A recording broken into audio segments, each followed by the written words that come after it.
Hello, ഇന്നത്തെ ഒരു day in my ലൈഫാണ് കേട്ടോ. ബർത്ത്ഡേ ഒക്കെ കഴിഞ്ഞതിന് ശേഷം ഹോളൊക്കെ നല്ല അലമ്പായി കിടക്കുകയാണ്. ശരിക്കും വൃത്തിയാക്കിയിട്ടില്ല.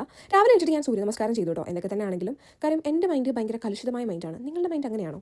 ഞാൻ ചിന്തിക്കാത്ത കാര്യങ്ങളില്ല. ഞാൻ എപ്പോഴും ഓരോരോ കാര്യങ്ങൾ ചിന്തിച്ചുകൊണ്ടിരിക്കുന്നു. ചിന്തിക്കുന്നതിൽ കൂടുതൽ കാര്യങ്ങളും നെഗറ്റീവായിട്ടുള്ള കാര്യങ്ങളാണ്. സോ അങ്ങനെയാണ് ഞാനിപ്പോൾ ജേർണലിങ്ങും അതുപോലെ തന്നെ സൂര്യ നമസ്കാരം പിന്നെ എന്താ പറയണേ മസിൽ റിലാക്സേഷനുള്ള കുറച്ച് സാധനങ്ങൾ ഒക്കെ അങ്ങനെ ചെയ്യാറുണ്ട് കേട്ടോ.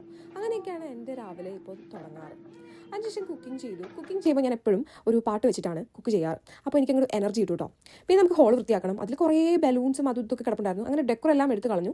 ആ ഭാഗത്തായിട്ട് ഒരു ക്ലോക്കും കൂടി ഉണ്ടായിരുന്നു. സോ ഞാൻ അത് തിരിച്ച് ഫിറ്റ് ചെയ്തു കേട്ടോ. എല്ലാവർക്കും സന്തോഷം തരുന്ന ഓരോ കാര്യങ്ങളില്ലേ, അതിൽ എൻ്റെ ഒരു കാര്യം വീട് വൃത്തിയാക്കി ഇടുക എന്നുള്ളതാണ് കേട്ടോ. അങ്ങനെ ഹോൾ നന്നാക്കി ഇട്ടതിന് ശേഷം ഞാൻ ഫുഡ് കഴിച്ചു. നുറുക്ക് ഗോതമ്പും ദാലും ആയിരുന്നു ഇന്നത്തെ ആദ്യത്തെ എൻ്റെ മീലാണ്. ഉച്ചയ്ക്കാണ് കഴിക്കുന്നത്. പിന്നെ ഞാൻ കിച്ചൺ ഇതുപോലെ ഒന്ന് ക്ലീൻ ആക്കിയിട്ടു കേട്ടോ. ഇനി നമുക്ക് ഒരിടത്ത് വരെ പോകണം.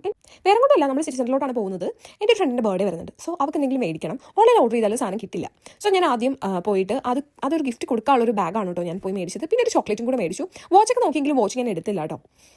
പിന്നെ നേരെ ഞാൻ പോയത് പെർഫ്യൂം ഷോപ്പിലാണ്. അങ്ങനെ അവിടെ നിന്ന് ഒരു പെർഫ്യൂം മേടിക്കാം എന്നുള്ള പ്ലാനിലാണ് ഞാൻ അവിടെ പോയത്. അവിടെ പോയപ്പോഴത്തേനും ഞാൻ ഭയങ്കര ഷൈ ആണ് കേട്ടോ. ചില സമയത്ത് അവിടെ കുറേ പേരുണ്ടായിരുന്നു. സോ എനിക്കത് വീഡിയോ എടുക്കാനൊന്നും തോന്നിയില്ല. ഞാൻ പിന്നെ പെർഫ്യൂം ഒക്കെ മേടിച്ച് T4 പോയി ഒരു ബബിൾ ടീ കുടിക്കാം എന്നുള്ള പ്ലാനിലാണ് അങ്ങോട്ട് പോയത്. എനിക്ക് ബബിൾ ടീ എന്ന് പറഞ്ഞപ്പോൾ പ്രാന്താണ് കേട്ടോ. പക്ഷേ ആരും കുടിക്കരുത്, ബിക്കോസ് ഭയങ്കര കാലറി ഇതിലുണ്ട്. എനിക്ക് ശരിക്കും പറഞ്ഞാൽ നല്ല രീതിയിൽ വണ്ണം കുറയ്ക്കണം എന്നുണ്ട്. എനിക്കൊരു 6-7 കിലോ എങ്കിലും ഇപ്പോൾ കൂടിയിരിക്കുകയാണ്. പിന്നെ നല്ല ഹൈറ്റ് ഉള്ളത് കൊണ്ട് അങ്ങനെ ഒരുപാട് വണ്ണം തോന്നിക്കാത്തതാണ്. പക്ഷേ വെയിറ്റ് നല്ല രീതിയിൽ കൂടി. പക്ഷേ ഞാൻ ഇനി വണ്ണം കുറച്ചിരിക്കും. അങ്ങനെ നമ്മൾ സംഭവങ്ങളൊക്കെ മേടിച്ചിട്ട് വീട്ടിലോട്ട് പോയി.